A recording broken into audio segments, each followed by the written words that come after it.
Welcome to the Rocks and Roots podcast for a trail talk episode. I am one of your hosts, Tumbles, and next to me is... Cranky, and we have a comedy of errors today. That's right, friends. Only us can fuck up not once, not twice, not 3 times. I think but we're up to four 4 times. now. Yeah. So if you remember, we were talking to Tina, the guest before our last guest. Right. And we were planning a summit up Mount Adams in the Whites. And we went through the whole plan about how we were going to do this, and it was going to be epic. We are not coming to you from the summit of Mount Adams in the Whites today. Nope. We are not even in New Hampshire. We are not even in the Shenandoah, which was our backup plan. We are not even in Bedford, Pennsylvania. At the abandoned Turnpike, which is our backup plan. We are in my basement. So at the beginning of the week, we were looking at the long-range forecast for Berlin, New Hampshire, which is the closest town to where our trailhead would have been, and it was not looking good. Yeah, they were calling for rain at that point, and we were hemming and hawing last week, and if we do go up, it's just going to be a mud pit. It's going to be miserable, and so we started to contemplate our backup plan. Mud, and then once you get above tree line, slippery rocks, and we wouldn't have been able to see anything anyway. So we contacted Tina. We're like, we're really not sure. We don't think this is going to work. Thank you, Tina. She agreed. She was looking at the weather herself. So we will reschedule, we promise. Mm-hmm. So I got really excited because our backup plan was to complete the Shenandoah section of the AT. We have about 20 miles in there. We were going to do Saturday, Sunday. Booked the shuttle. I was super excited, finally get this done. Haven't been on the AT in months. And I think it was November was the last time we were on the AT. And so Debbie Downer, next to Cranky right here, texts the crank and says, I'm honestly... This was Thursday. I'm honestly not sure. They are calling for snow. They are calling for single-digit night temperatures. They are calling for heavy winds. It was a perfect storm, as it were. And Crank was like, you know what? I'm still down for it. Let's still do it, et cetera, et cetera. And I was thinking, okay, if in the event they decide to shut Skyline Drive down, which they're known to do in the wintertime. And ended up happening. And it ended up happening. Anyway, why don't we do a section south of the Shenandoah Park? It was an 18-mile section, and there was, in the event that our shuttle driver couldn't do it, there was another number for a shuttle. Fine, whatever. This was the same day. Half hour later. Yeah, as the day wore on, meaning 45 minutes to an hour later, I texted Crank again and said, I'm out. This is dumb. They're calling for snow. I'm over it. It's no. So... He wasn't too thrilled. No, but ultimately turned out to be right. So we ended up putting together a list of... We were looking at weather everywhere, and it was calling for snow in the Shenandoahs, 8 to 10 inches, negative 50 mile an hour wind gusts, negative 10. Yeah. Not good. It was calling for over a foot of snow in the Whites, which we weren't going to do anyway, but still that would have been out. Over a foot of snow in the Adirondacks today, so that was out. So Crank decided, why don't we do the abandoned section of the Pennsylvania Turnpike in western Pennsylvania? I said, sure.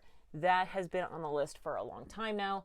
Let's do it. And let's bike it, because I actually thought that's what you had meant when you had first suggested the hike.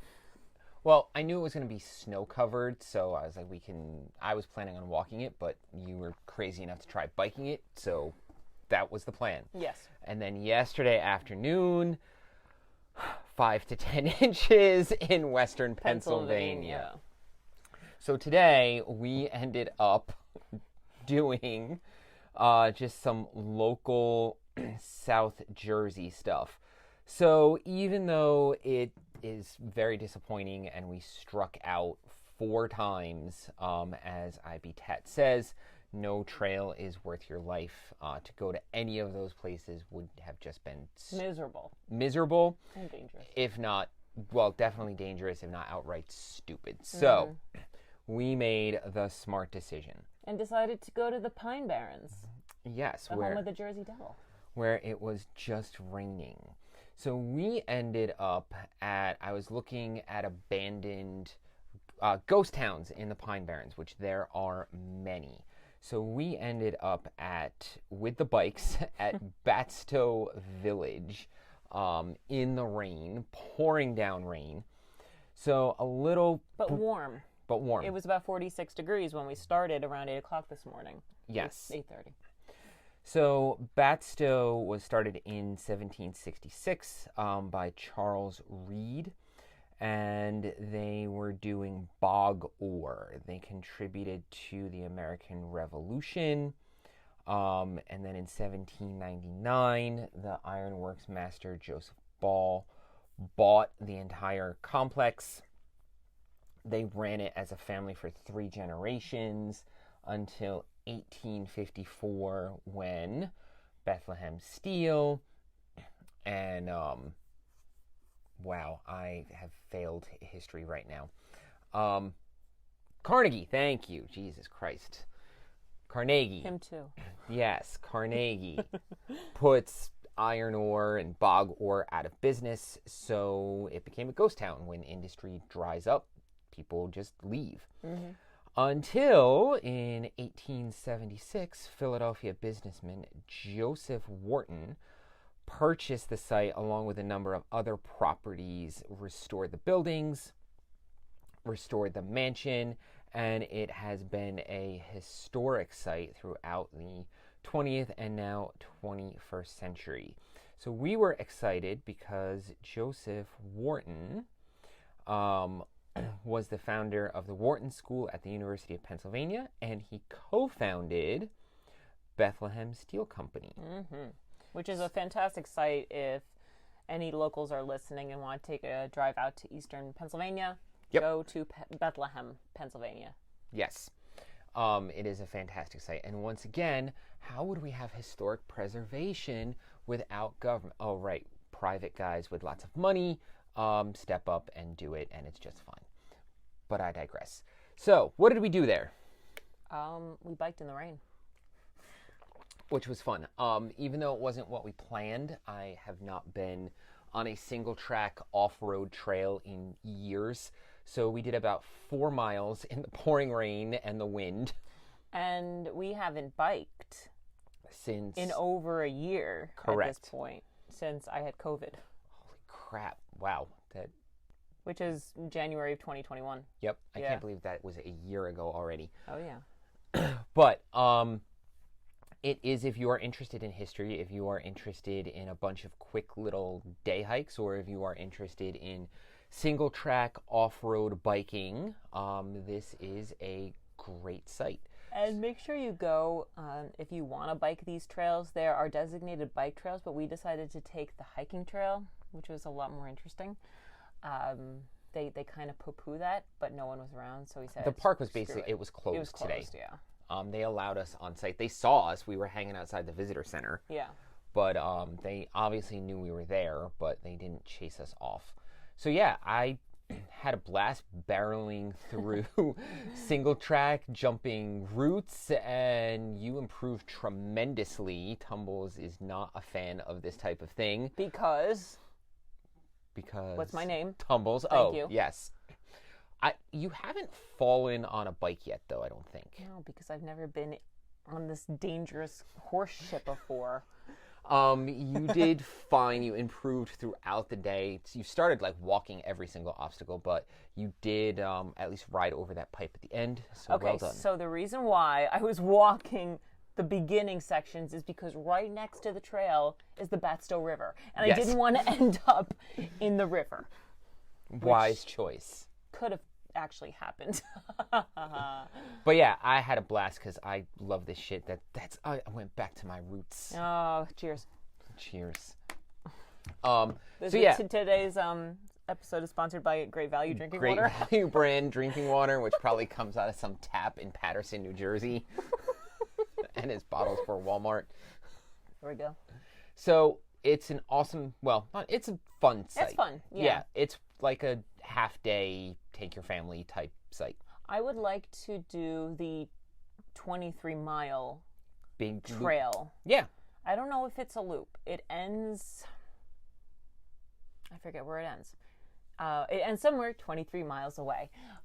That's the Pink Trail, and we need to look at a better map to see where this goes. That sounds like stage cars, and do that one day. Yep. Because it is about 2.5 hours from here. Mm-hmm. So, then we fucked up the Wawa in Hamilton, New Jersey bathroom. So I didn't tell you this. So I was in the stall changing, and we were absolutely soaked, obviously. I had all of my wet stuff hanging over the stall. I know. I saw somebody open the bathroom. I saw the clothesline in the bathroom. And the guy went, "Oh no!" and went to the urinal, grumbled the whole time, turned around and left. Why? He obviously had to take a shit, but it was occupied with all of my stuff. I mean, he could have come into the women's room, It's a free country. So we fucked up that bathroom, as we are wont to do after any of our adventures. Mm-hmm. And then we attempted to go to the Amital ghost town, which I do want to visit. I would like to see it when it's not raining or snowing or sleeting or March. This was a town that popped up in 1915, centered around the industry of, and please contact us if anyone knows about this and we're pronouncing this wrong. Amytal, it sounds like a sleeping pill. I'm sure they'll come out with it soon. Okay. It's a explosive. It is, I don't know if it's a TNT derivative or a nitroglycerin derivative. TNT. Okay. Mm-hmm. It is an explosive, and an entire town built up around this factory in World War I. And it made sense because the Pine Barrens was even more desolate than it is now. So they had plenty of land to play with. Well, that's what we were saying about Batstow, too, where they were producing stuff for the Revolutionary War. We're like, well, no one's going to find them here. They're certainly safe. The British aren't coming back here. Right. Obviously, the war ends. There's no one buying their product, and the town just disappears. We didn't get there because it is surrounded by private property with a very narrow corridor to get to the site through this private property. What did you say it was about 3 miles? 3 miles. Yeah. And it was raining and it was windy, and we had already changed and dried off once and did not feel like getting pneumonia. So that was out. So we ended up... I don't even know what... was it Tabernacle? We ended up in the town of Tabernacle, New Jersey, to see the Mexican Charles Lindbergh Memorial. So, Captain Emilio Carranza Rodriguez. Estevez. Not Estevez. Was a Mexican aviator. He was born in 1905, died in 1928. He was dubbed the Lindbergh of Mexico. He set several aviation records as a young man. He crashed in Sonora, and his face had to be reconstructed with platinum screws, so that must have been awesome looking with 1927 medical technology. If you've seen Boardwalk Empire, one of the characters, I'm thinking of that. I have not, but... Like half his face, he needed to wear a mask. Like Phantom of the Opera style? Yeah. Awesome. Yeah. See, I don't know Boardwalk Empire, but I know. I forget the name of the character now. Oh, I'm a horrible person. Love that one. Love that show. My mind's been a sieve today anyway, so whatever. So, 1928, he became a national hero because he attempted a non-stop flight from Mexico to New York. He was forced to land in North Carolina due to fog, so that kind of blew out the non-stop part. Mm-hmm. But the other purpose was a goodwill, kind of like an ambassadorial thing, establishing better relations between the United States and Mexico. And you can do that with a car at that point, or your train, you know? I mean, you didn't have to... Well, it was 1927, and Charles Lindbergh and aviation was the thing, so... And for those of you who are not aware, yes, it probably was a good idea to patch up that relationship, because you had... Another Carranza... Go ahead. Another Carranza, who was the president of Mexico at the time, was basically a puppet to the Central Powers or the enemy during World War I. So you had that, and also you had Zimmerman telegram, that's right, that came out of Mexico. So yeah, it was time to patch up those relations. Yeah, before that, Jack Black Pershing in the early 1900s, we had some skirmishes with Mexico. So yeah, things were not amicable between our neighboring country. So this is a goodwill trip. He made it to Washington, D.C. He had lunch with Calvin Coolidge, the only halfway decent president of the 20th century, and went on to New York, glad-handed with a bunch of people in New York, and then departed to head back. Oh, he flew to West Point, actually, as well. Oh.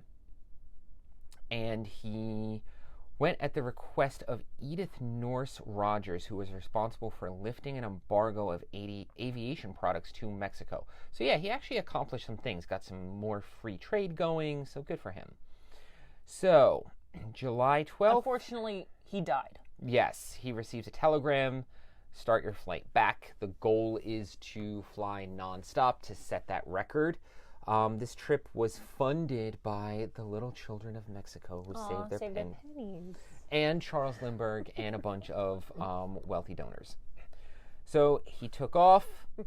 It was thunderstorming, which is stupid. His plane, basically, if you picture the Spirit of St. Louis, it was the same plane, basically. Mm-hmm. And he ended up crashing in the Pine Barrens in New Jersey and dying. And there is a monument there that was erected by the little children of Mexico who saved their pennies again to build the monument. It's a lot of fucking since the flight didn't work out, they erected the monument. And I gotta tell you that where this monument is totally off the beaten path. You have to actively find it. It's not off Route 206, which is kind of the major dual carriageway through the Pineys. No, you have to go in off some residential streets and then make a turn, and then you are on unmaintained road. And then you start to go through actual pine. I'm like, oh, now we're really in the center of the Pine Barrens here. And there were some sketch pickup trucks around, and there was a random preparatory school in the middle of fucking nowhere. And then finally, you have arrived with no signal. At the monument. We're going to die. Well, here's what we'll do. We'll reach back in the past and we'll write a letter to Mr. Carranza saying, please die elsewhere. Please crash and die in a more convenient location for sightseers, please. Will that make you feel better? Sure. All right, perfect. So that was really it. So this was really a lesson in, to use a very tired phrase, lemonade out of lemons, because we had 4 strikeouts, but we still were able to put something together and have fun and learn something. And I got to go kind of mountain biking, single track. How about adaptability? Yes, thank you. That's much better. That is much, much better. So that was that. We are, and we're going to commit to this now because we're putting it out there on the airwaves. What are we planning? Oh, let's backtrack. Okay. About, what was it, almost 2 weeks ago, I was looking on the National Park Service's site to see when the JMT lottery opened, the John Muir Trail lottery opened, thinking, hey, for giggles, let's put us in. And it was during the perfect time in August, since it's a 5 or 6 month turnaround time. So you have to book your permits or get into the lottery now for a summer hike. So I put us in, and I honestly didn't do my research when I put us in. And I told you, for giggles, I put us in for a wilderness permit in Yosemite. We'll see what happens. Alder Creek Trailhead. Alder Creek Trailhead, which is in the southwestern portion of the park. It's by the southern entrance to the park. And about 3 days later, I get an email from the Park Service saying we got the permit, which is apparently nothing too special because that trailhead is rather remote and nowhere near the John Muir Trail. But we didn't know this, so we were all excited. So we were very, very, very excited. And then we started talking. And I started actually researching because I was all excited that the lottery was happening now. So I just did it and didn't do any research. Anyway, we chatted and you said, let's go. So then the real research began. And the trailhead is nowhere near John Muir. So we are still planning this, but we are adjusting. Correct. So we are looking at a Grand Canyon rim to rim. We are also looking today, we put in the lottery request for Half Dome. Correct. So needless to say, we are going out west this summer. I found cheap flights to Las Vegas, and because of the current climate, and if you live under a rock, you're not very familiar with what's going on, gas prices have gone through the roof. So I said, all right, they are $260 round trip tickets to Las Vegas. I am going to book them now, so they don't go up to $450 and then we lose our chance. Because you were looking at Fresno, and Fresno was like $500 round trip, right? Yep. And I said, no, that's not going to happen. Along with renting a car, that would be way too expensive. So we booked Las Vegas, a flight to Las Vegas this week, and we are planning, as Crank said, a rim-to-rim hike in the Grand Canyon. Hopefully hit up Wheeler Peak, which is one of the larger mountains in Nevada. It's the second largest, I believe. It's the second largest. What else? Hoover Dam, definitely. Stopping at Death Valley. I mean, doing all of the things in a week, basically. And going into Yosemite. Yes. Which, Half Dome. So, for those of you who are not aware of the process, we're not going to give our dates or our exact itinerary, but you have to get into Yosemite, you have to make a reservation. To do Half Dome, you have to enter, even just a day hike, you have to enter into a lottery. Yes. So, you go to reservation.gov, you look for where you want to go, you put all your information in, and then you cross your fingers. Correct. So that is where we are, and we'll update you on this process as we continue to plan. But now that we've said it on the podcast, we're almost committed. Yeah. Because we said we were going to do Mount Adams, and we didn't end up doing that.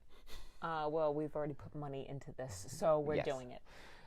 Also, where was my mind going? Mind, come back. Damn it. It just escaped me. Anyway. So I have a question. What's your question? If you think of that, jump in at any time. Oh, now I remember. Thank you. Starting in 2021, a lot of the major national parks have started this triple tax, which basically you have to pay to now, not only to get into the park, you have to pay more money for specific dates at high season. So you're double paying on top of the taxes you pay to the federal government. Keep in mind we have a $4 trillion-ish annual budget. Correct. You would think with $4 trillion they could afford to keep the national parks, which they have committed to maintaining. You would think they could afford to keep that going. They can. This is purely punitive to keep people away. Correct. They saw an influx of people during COVID. After they reopened the parks. Glacier was definitely one of them. I managed to squeak in before they started that bullshit there. But Glacier is another park that now does this reservation fee. I don't. It's absolutely frustrating. But Yosemite, Yellowstone is probably in there too. It doesn't look like Death Valley's in there, just because Death Valley is... No one goes there. The hottest place in the country, so who would want to chill out there? Yes. Anywho, we're going to the Southwest this summer. So that's the process to get started. We'll fill you in on the process as it unfolds. Mm-hmm. So this is going to be an education for all of us if you follow along. But I have a question, Tumbles. What's your question? I'm looking at our metrics, and we have lots of listeners from the United States. We have a United Kingdom, a few. We have Canada, we have Spain, we have India. Do we have the African guy? No, Ansu does not appear to have listened. He only talks to you on Instagram. He does talk to me on Instagram a lot. I ignore him. Oh, view more. We have Italy. Oh, of course. My question is, what do you suppose happened to our Russian listeners that we used to have? Well, Crank, there's something called the Russo-Ukrainian War going on. Really? Yeah. I had no idea. It started like 2.5 weeks ago, and Russia was pissed off, so they decided to invade Ukraine to get their shit back, and that caused a lot of deaths and a lot of heartache, and everyone in NATO was pissed off, so they decided to place sanctions on Russia, which hurts the general population instead of the oligarchs, and so anyway, they decided to ban all of their citizens from social media. So that's what happened to our Russian listeners? Why, yes. Yes, it is. Well, that certainly sucks. We missed our Russian listeners. Yes. They can't hear this, but we miss you. You place our numbers up. Yes. So, yeah, we rarely do outright political statements unless it's related to parks or nature. That's right. But I did want to talk about this a little bit. So you are going to hear every single politician, Republican, Democrat, doesn't matter, blame everything bad that happens in this country for the next 6 months to a year on Russia and Vladimir Putin. Granted, the guy's not my favorite either. No. We shouldn't have to say this, but let's say this. Let's say it. Disclaimer. He is engaged in war crimes. We are anti-war. We are libertarian anarchists, so war is not our thing. Our thing is the opposite of war. Peace, love, hug a tree. Except that last part. So you hike in the fucking woods. Yeah, I don't... Hug a tree is too associated with environmental nonsense. Okay. So anyway, he is obviously engaged in a brutal war, and now he's stepped into war crimes because he's bombing hospitals and killing babies. But the United States never does that. So Yemen what? Oh, right. Afghanistan what? Yep. 2 weeks ago, we killed 6 kids, but we got a terrorist, so that's okay that we killed 6 kids because we got a bad guy. Okay. All right. So quick history, because you're not going to hear this very many other places. The roots of this conflict, I'm not going to go into the whole thing, but it goes all the way back to the Cossacks in like the 15 and 1600s. Not going into tons of detail, but Ukraine has been in a tug of war. Lithuania and Poland actually used to be major powers. And that's where this starts. They were in a tug of war over Ukraine with Moscow going back 500 years. The Cossacks tried to step out of it, go up into the mountains and the steppes and do their own thing. They signed a treaty of protection with Moscow, which you should never trust any government to protect you. And that's where Russia gets its foot in the door. And it's been a tug of war ever since. During the Soviet Union, they just took over the entire country and starved 7 million Ukrainians. Like, how fucked up is communism? You have the most fertile land on the planet, and 7 million people starved because of mismanagement. That's not surprising, though. No. Look at their own country. Yes. So the roots of this exact conflict start with the breakup of the Soviet Union. Secretary of State Baker met with Yeltsin and Gorbachev, and they promised, if you allow Germany to remain, to reunify and under the West, we will not expand NATO 1 inch. This was 1991. Yep. You will hear that this is not true. It never happened. It's not documented. It is documented. We'll have to put it in the show notes because I don't remember off the top of my head. But the minutes from that meeting were declassified from some university archives. And yes, it's in there. They did not sign a formal treaty. It was like word of mouth. Verbal. Gentleman's handshake. Yes, which is a mistake on Russia's part for believing that. Right. So 8 years later. Yep. Poland joins NATO. 1999. I think it was 97. Was it 97? 6 years later. Yep. And then that starts the domino effect. And all of these former Soviet bloc countries join NATO. And you'll hear on the news, it's their free will. They can join whoever they want, which is true. However, anytime there's a conflict, you need to understand the perspectives of everyone. From Russia's perspective, NATO is not a breakfast club. It's not a social gathering. It's not a bridge meeting. It is a permanent military alliance that was formed against them, with good reason at the time. Because it was not long after that. I forget, it's murky to me. I forget the timeline of Vladimir Putin when he became prime minister versus president. 97, 8, 9, somewhere in there, because I was in high school. Right.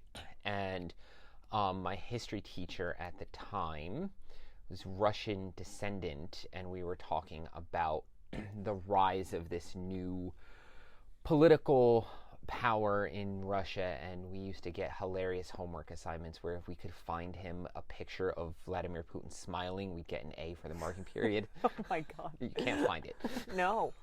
Well, it's the stoic, Russians. Yes. So anyway, you were going to say. Around that time, wasn't it him that asked if Russia could be part of NATO? Yes. Okay. So when he comes to power, one of the first things he did was say, you know what, NATO was formed to form a bulwark against the Soviet Union. That no longer exists. We are the Russian Federation now. We want to join. They told him, no, you're too big. Too big. Nice. It is a big country. It's the largest country in the world. It's a pretty big country. So is the United States. Yeah, well, so is Canada. So they told him no. So he sees these former Soviet bloc countries creeping towards his border. And when you join NATO, it's not just like you get a little sticker, a bumper sticker you put on the car. This car, Poland climbed NATO. Like, can we get a NATO bumper sticker? Sure. It's a military alliance, so you get weapons. They put missiles inside your country. If one of those countries goes to war, every other country that's NATO country joins them. Article 5. Yep. These missiles are pointed towards Russia. It starts creeping towards their border. He asked to join.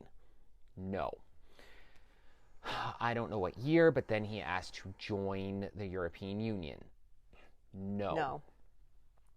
In 2001, after September 11th, he tells the United States, use whatever you want. whatever airfields in Russia. We'll do whatever we can do for you. We take him up on that. He got nothing for it long term. So this has just, his anger at the West has just been building. And building. And you also have to remember, he is KGB.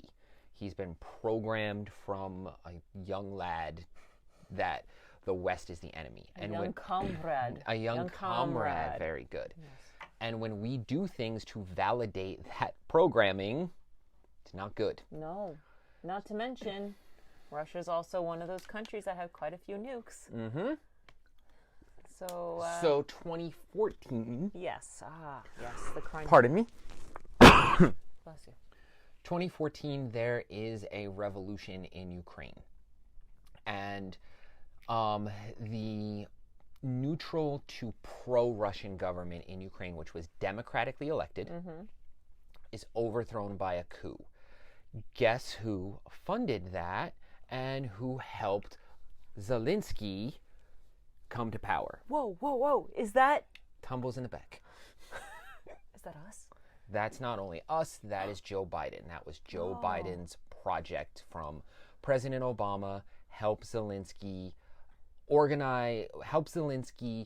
succeed in this coup.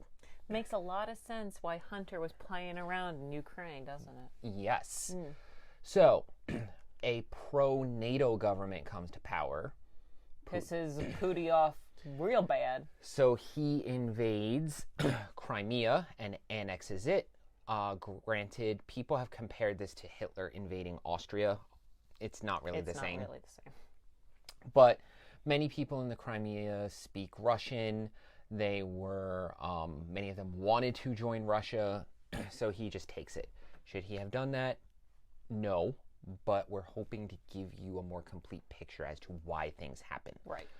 Zelensky dams up the major river flowing into the Crimea and tries to starve them out. The Russians, as part of this invasion, blew up that dam and have restored water rights to Crimea. Again, this doesn't excuse anyone for anything. It's still very wrong. Yes. So what happened in this go is that Russia has been trying to get the Donbass region of Ukraine, which is the easternmost region of Ukraine, and take it back for Russia. The majority of the people living in that region speak Russian and want to go back to Russia. The majority. And I don't know about now. I think this may have soured even their desires. Because all of Ukraine is fucked up now. I think his support, even amongst those people, is diminishing rapidly. So again, this is not excusing anything. It's just trying to understand a complete picture and just letting you know there are, from now until whenever, rising gas prices are going to be blamed on this. Rising food prices are going to be blamed on this. Everything that happens in this country, there's going to be big bad Putin, and that's who they're going to blame it on. And it's not the case. We get 7 to 8% of our oil from Russia. From what I learned, England gets only 6%. Interesting. Yes. France is smart. They're mostly on nuclear power. Right. So the high prices that you see now, which is, what's today's date? Today is the 11th or 12th of March, is not from Russia. It's speculation, number one, and it's the after effects of COVID. And shutting down the Keystone Pipeline and shutting down Alaskan drilling and all of that stuff. Will the sanctions and will banning Russian oil contribute? Affect us? Yes. Yes. But this is all, the inflation you're seeing now is due to high government spending for the last 50 years. It's not 60 years, since Franklin Roosevelt. What about OPEC? What about OPEC? Well, I was told that we had souring relations with OPEC. I'm sure we do, because we still have, because we have to play nice with Iran and hold on, I'm sorry. We have to play nice with Saudi Arabia, and we President Obama made a deal, Iranian nuclear deal, which pissed off Saudi Arabia. So then we have to play nice with Saudi Arabia. So we were funding their basically genocide against Yemen. Cool. And now what about the South American oil that we're trying to get? That I can't speak to that. That I don't know off the top of my head. Okay, so we're trying to tap into South American reserves. Like Venezuela? Yep. Okay. That was the country. Yep, Venezuela. But Venezuela has been plagued by a dictatorship for the last X amount of years. They are a shell of what they once were. We also contributed to that. Again, another coup. They shifted from capitalism to pure socialism, and since then the country has just gone to complete shit. So I don't know a lot of details, but that's basically the broad strokes. So yeah. I don't know what happens. I don't know how Putin is going to... I don't know what the end game here is. He's probably going to take Kyiv. He's not going to be able to hold on to the entire country. He can't run it. So I have no... It looks like at this point he is just taking his kickball and knocking down everyone's blocks and kicking everything over because he's mad for the reasons that we explained why. And what... Is it right? No. But that's... You have to understand motivations. Correct. If you just say bad man, Russian man, bad, and vilify him, you're never going to get We're anywhere. back to the 1950s. Yep. You're never going to get anywhere. And at this point, we were just listening to Kamala Harris in Poland, and through her incoherent nonsense, all she did was escalate. We're giving these missiles here. We're giving this money troops. here. We're sending more troops to Poland. Another 5,000 troops are coming over. Why? I'm sorry. The correct answer is the Tulsi Gabbard answer, where she has no power. She's just a private citizen now. But she has met with Putin in the past, and whether or not she has no power, so this doesn't matter. But it's an example of what should be happening. She did a TikTok release where she said, okay, President Putin, you have made your point. Now let's sit down and talk about saving lives and solving this and de-escalating. And that's not what's happening. He doesn't give a rat's ass about his own citizens who are clearly suffering from the sanctions that NATO is putting on them. And the United States is NATO, and you're hearing sanctions.